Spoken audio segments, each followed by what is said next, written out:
Over 10,000 people have reached the summit of Mount Everest. Thousands have cycled around the world. But no one has ever cycled the length of Namibia's Skeleton Coast. Well, this just has to be one of the most isolated and desolate places on Earth. Explorer Kate Leming is on a mission to be the first to complete the journey in an unbroken line. And I can't wait to explore this remote corner of our planet. Kate is no stranger to extreme expeditions. She has cycled across Siberia, the breadth of the African continent, and through the Arctic regions.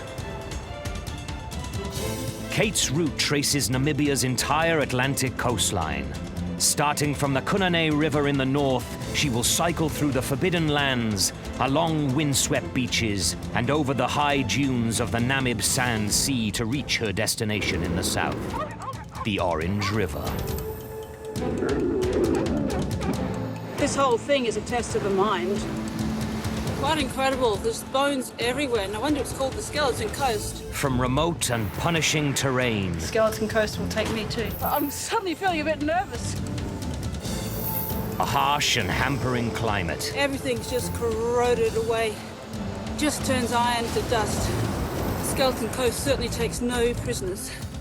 From facing some of the continent's deadliest wildlife. Lion footprint.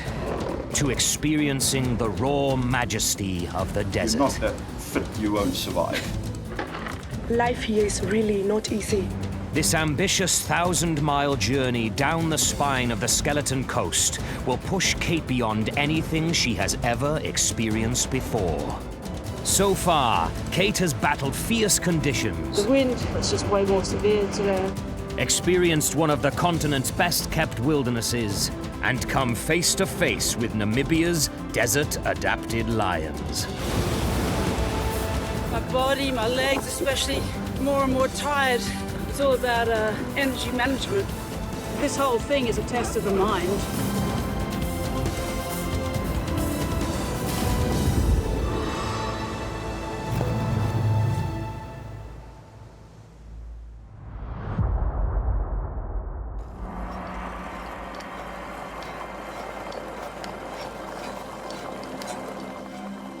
I'm not a great mechanic.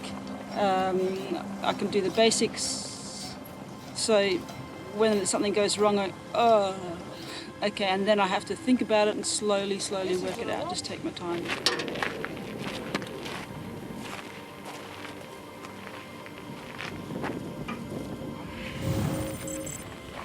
Okay, so what's happened is, just as I was stopped, just this like twang, twang, twang, twang. Thomas has dismantled the brake. It was making a terrible sound, and so we've been looking inside and see the clamp that holds the brake pad in position is broken. These things? But it's quite amazing because that's only like a week and front brake's corroded. You can just see his brain ticking over. His brain works totally differently to mine. This one is for the side. Exactly. You know, I'll probably in the end get it, but it might take me a few hours.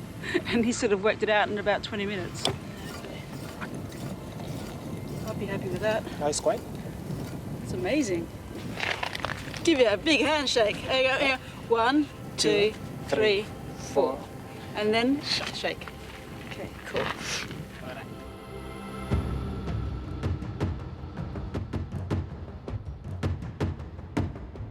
Kate is forced to keep on the road that follows close to the beach because the land is owned by a diamond mining company.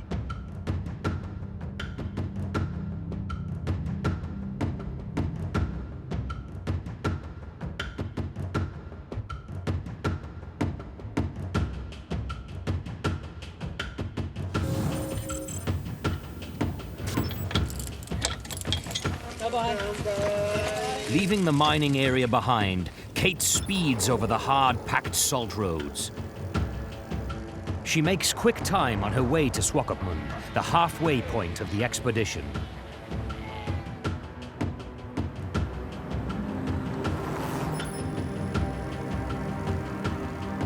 Sandwiched between the Namib Desert and the ocean, Swakopmund's German architecture is a legacy of colonial times. Founded in 1892, its harbour served as Namibia's main port. A bit like a holiday resort here. It's a bit surreal having come from where we started. No roads, nothing, wild, wild weather. Before moving on, Kate ventures beyond the charm of Swakopmund's streets to explore the town's eastern fringe, an area few get to see. We're taking a little diversion to go into what's called the DRC, which is kind of an informal settlement area. 20 years ago, Swakopmund saw an influx of people migrating to the city looking for work. Founded as a temporary solution for those waiting for subsidized housing, the DRC is now a slum, built mostly of garbage reclaimed from landfill sites. Some of us doesn't have electricity. Some would stay for days without water. Some would stay for days without food. So it's quite difficult. Life here isn't easy. On my side, I've got 3 boys. One is called cancer. I don't work. I'm a single mom. But by His grace, I manage somehow. It's only contract jobs you get here. Yes, and probably not paying you very much. Yeah, you get paid Yeah. for 3 months or 1 year contract. So after 2 months, 3 months, what much you gonna gain? Your family, nothing. Yeah. It's only for 3-4 months. After And after 3-4 months, you have got no income again. Then you have to struggle again from number one, looking for a job again. And if the one you go and get is again the same. Yes. So it's the whole problem what he's saying. It's a whole cycle of Yeah. short-term jobs, Short-term small amount of jobs, money, yes. then insecurity because you don't have you can't guarantee the income coming in. No income. Yeah. This is my house. This my door. Yeah, this one is my house. Yeah. Every day the people are stealing. Yeah. Stealing stuff from you? Stealing, yeah. If I get the food, they steal. So if you want to cook, sometimes you use that plastic bag on top of the roof. You need to cut out some dustbins. You use some tires just to cook. And you know, it's poisonous. So that is just, sometimes we use boxes to cook. And not all of us has got pots. Sometimes we would use canes. Life here is really not easy. No. It isn't easy at all. He looks for his food in a dustbin. Extracting from the dustbins. And that food is already poisoned. It's got poison. We hardly have water. We've got prepaid cards. If you don't recharge your card, you don't have water. There's no way you can tell your child you need to wash your hands to avoid some germs. If you are staying in the dirty place, hepatitis is number 1 now in DRC. The kids would come back from school, they would play here, and then they would get a sweet pick up, and then they would just eat it. So this is part of the problem.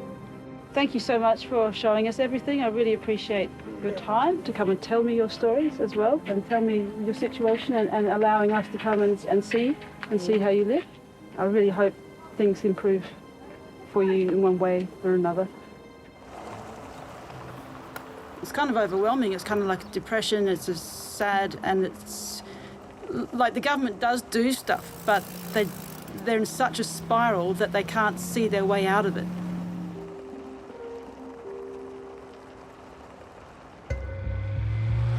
Leaving the DRC behind with a heavy heart, Kate pushes southwards.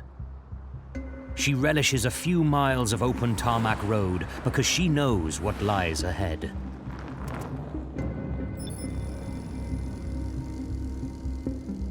This second phase of the journey always loomed as the toughest physical challenge.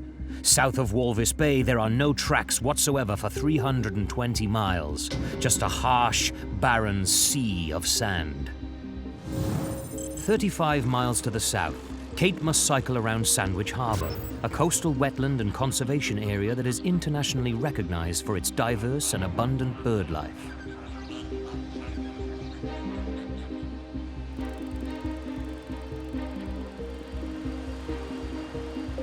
The team is joined by John, a regional specialist, to help Kate navigate this section of the journey. Yeah, so you think I should try and go around the edge? Yeah. Yeah. So up over that steep bit and then it'll be better. Yeah. Okay.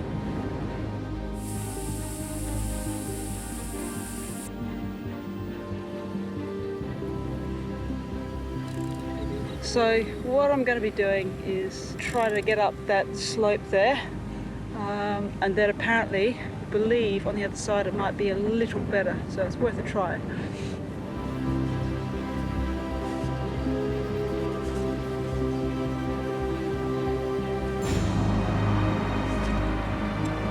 Pushing the bike over the sand ridge is not easy.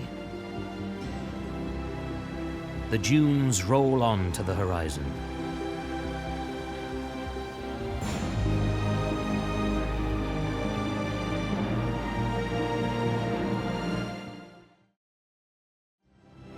Spanning the next 300 miles is the Namib Sand Sea, a seemingly impenetrable barrier of shifting dunes.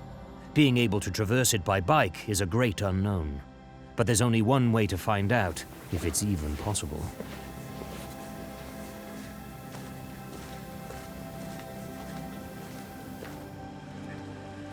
It comes right around and it continues all the way up there, and there's a spit going across most of the way to protect it, so it's very calm.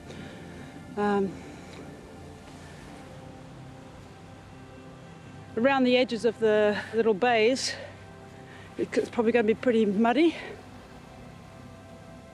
I should be able to find a better surface, I think.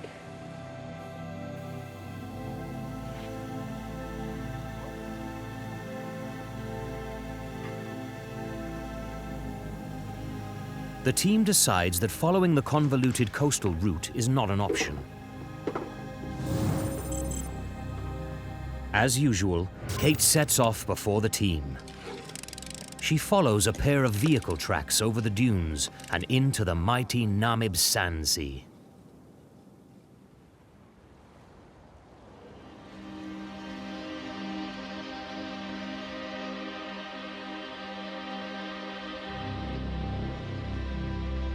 For over 50 million years, the high, windswept dunes have served as the Namib's fortress, keeping out all but the most resilient of explorers.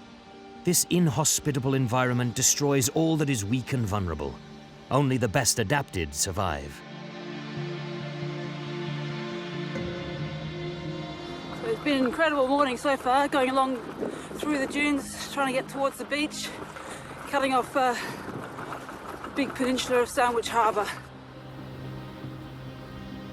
I was asked to set off early and suggested that I follow some four-wheel drive tracks. Kate has learned that in these hostile conditions, the unexpected is the norm. All the vehicle tracks just blown away. So I lost the tracks.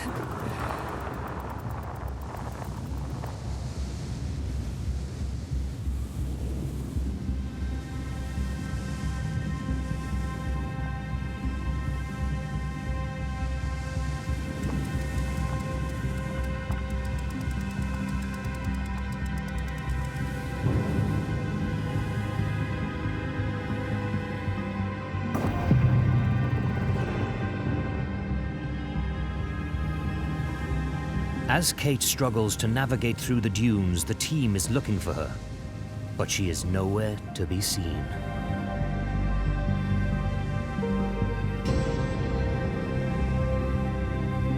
The wind has erased her tracks.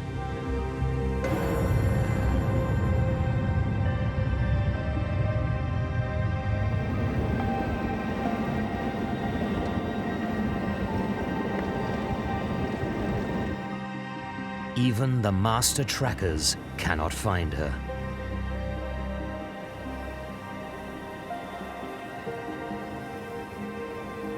Anxiety sets in both for Kate and the team. It becomes apparent they cannot find each other.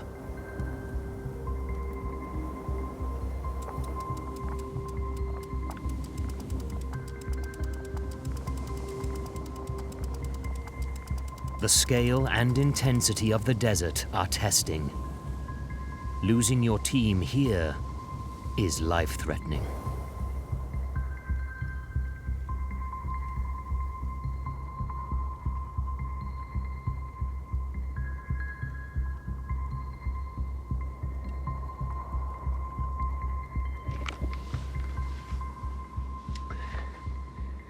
We seem to have lost Kate. She tried to save some time by cycling over the dunes instead of around the cape.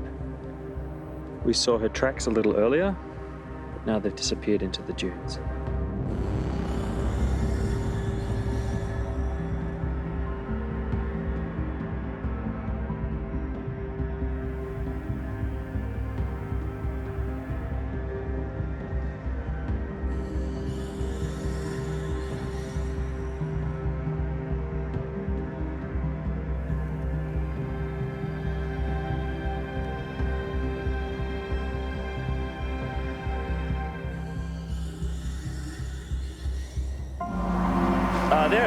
There.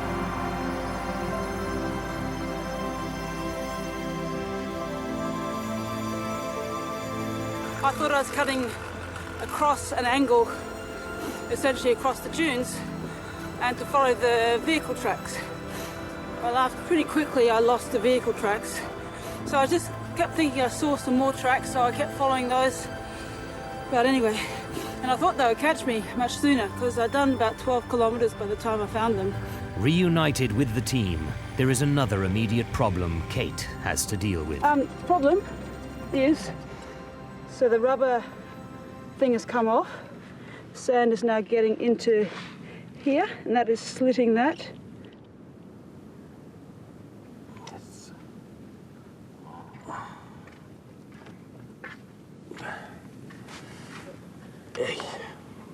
It's torn there, is it?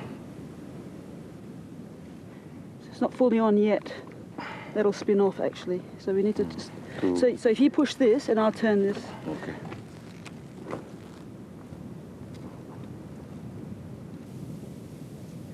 It's a bit of a design fault in the early bikes that Steve made, and it's just we've got this universal joint, and it comes in at a certain angle with this shaft. That means that that rubber socket in the past is split straight away within the first day. Then sand is sort of flicking, little grains of sand flicking into the, and that's filled with grease in there. So the last thing I want is that.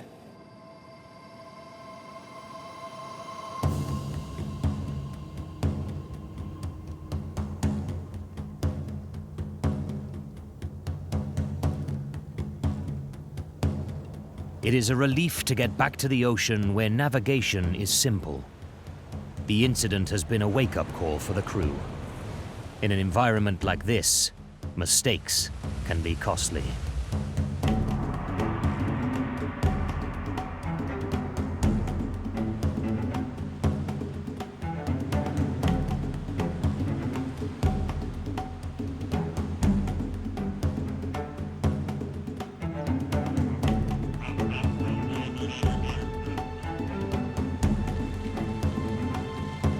Exhausted by the scouring winds and burning rays, Kate pushes south. In September 1909, while delivering supplies to diamond miners at Conception Bay, the Edward Boland ran aground on a sandbank several hundred meters offshore in heavy fog. Despite valiant attempts to lighten its load and tow the steamship off the sandbank, she was doomed. As the vessel erodes to dust, it is now only home to jackals. Today, the Edward Boland lies about 500 meters from the beach. Its location is a stark reminder that Namibia's coastline is constantly changing.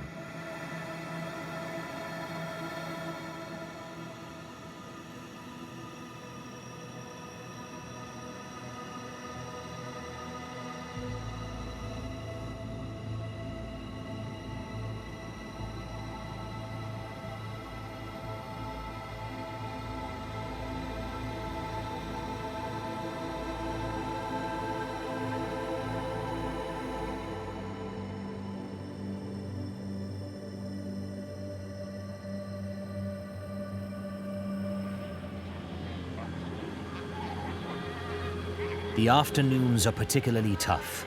The sun beats down, the wind strengthens, and as the tide comes in, Kate is forced to cycle for hours on the soft, rippling sandbanks.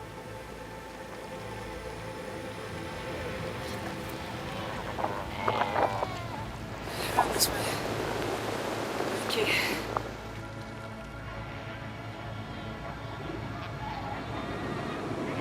We've got a huge floodplain now that I'm cycling across. See, this is all wet, so some of the waves are coming right up now, right over the edge, and spilling out. Tide will cover all the way here, right up to the sand dunes. So we have to get around this bit this evening, otherwise we'll be swamped. So we are afraid that if we come here, we might definitely get water. But then we cannot transverse through the pan. No. It's very, very deep. Quicksand there. Yeah. According to John, the distance is very far still from here to get to the end of the pan. So that's why I'm saying we are stuck.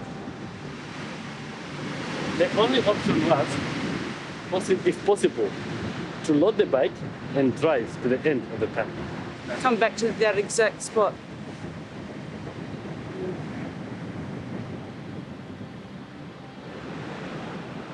You know, high tide is at 6:30 and it's already 6 o'clock now.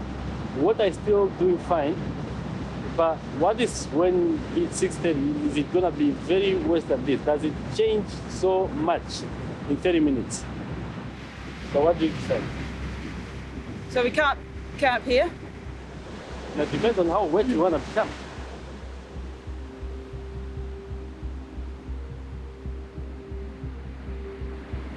We just don't know whether it'll come or not.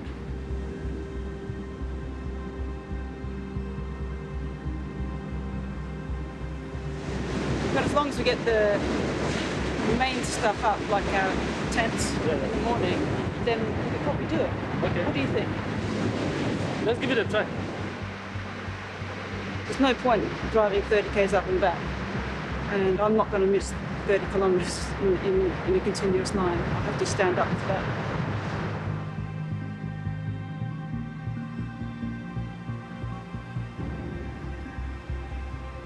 This afternoon was really tough. The team disappeared for about 2 hours. I didn't know where they were. Very unusual, starting to get very worried. And I didn't have any food left. And I had basically no water by the time we reunited. I'd cycled for at least, 2 hours in the red zone. I was exhausted. And so when Ilago sort of explained that we couldn't camp actually where we are now, I was, firstly I was really fearful because I thought, actually, I don't want to break the line of my journey.